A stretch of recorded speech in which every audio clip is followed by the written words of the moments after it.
No, I think we want to play, all those guys. But certainly right now, if you look at where we're at, Mekhi and Toren have probably separated themselves, which is not unexpected. Right. That's what we were talking about going into camp. They've solidified that. They've done a nice job.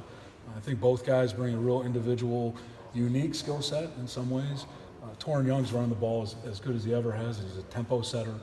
And Mekhi is kind of a jack of all trades, a little bit of a utility knife. So what we have to do is do a good job of doing a balancing act there to try to make sure that those are certainly two of our best players. Let's keep them involved in what we're doing offensively. And may need to look at some personnel groups where we're trying to utilize both those guys at the same time. How about Ivory Kelly? How's he I think doing? he's done a nice job. But to me, when I look at it, there's still a clear 1 and 2. But when you have a guy like Ivory that's pushing and in that mix, the first thing that I'd say is he's been able to be out there the whole time. Mm-hmm. And that's been a big step for him. That's what he hasn't been able to do. So he's improving every day. And really, I think, he's making a push to certainly be in that conversation. I don't want to sound like, we got 2 guys, and after that, it's no good.